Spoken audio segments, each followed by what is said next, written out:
नाम श्री सागरराज पात्र मु स्थानीय अंचल बासिंदा।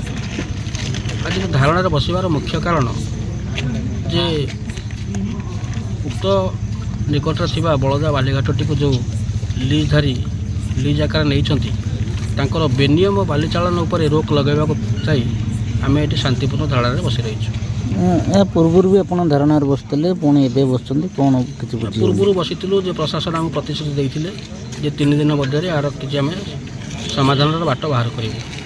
तेणु 3 दिन तो छाड़ अनेक दिन बीतीगला प्रशासन तरफ आम किसी सुफल प्रतिश्रुति मिल पारा ना।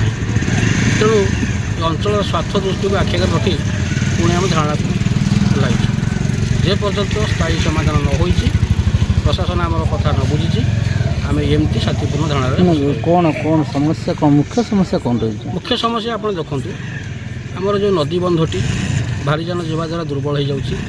आप लक्ष्य रखिथे यू कि गोटे किलोमीटर दूर गोटे बड़बिली गोटे हाट अच्छी से हाटर गोटे साइपन अच्छी से गोटे घाट था बड़बिली घाट जहाँ को से अंचल स्वार्थ को दृष्टि रखी से साइपन जो अवनति घटला तेणु हाइकोर्ट माननीय हाइकोर्ट ताको दृष्टि रखी से उक्त घाटी को बंद करदे जहाँ टेंडरटी बंद होगा।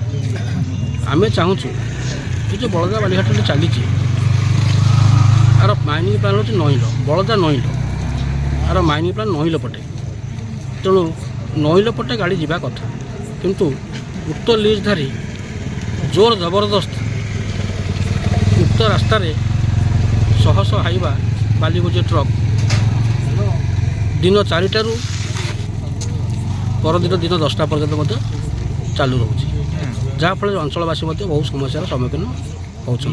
आप लक्ष्य रखिंट ये कंदल नदी में एक नूतन ब्रिजर प्रतिष्ठा जहाँ को निर्भर कर अंचल शह शह हजार हजार यात्री से राति आसला बेलू खाଇବା गला बेले समस्यार सम्मुखीन होती।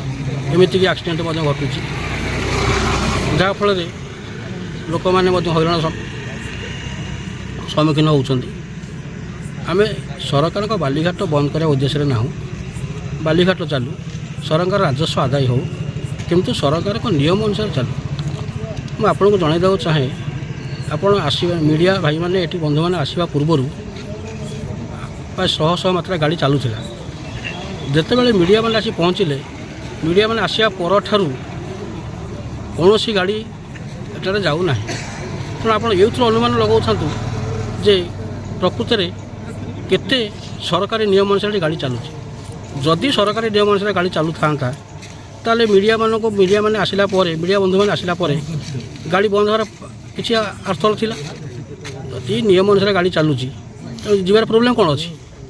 तेणु आप अनुमान करूँ ये नियम अनुसार गाड़ी चलुची ना बेनियम अनुसार बाली चालन कर आम आपण माध्यम कहवाक चाहूँ जे प्रशासन प्रशासन अनुरोध करुचु जे माइंस अफिसर तक आसतु सरकार कौ नियम अनुसार गाड़ी चलो बाली उठब से सर्वसाधारण आपण माध्यम सर्वसमीक्ष करूँ एवं से नियम अनुसार गाड़ी चलू आमर कौन ऑब्जेक्शन नहीं किंतु जदि यही बेआईन भाव में गाड़ी चले प्रशासन आम प्रति दृष्टि आकर्षण न करे जे पर्यंत प्रशासन आमर कथा न शुणुची से पर्यंत आम शांतिपूर्ण भाव में ये धारणा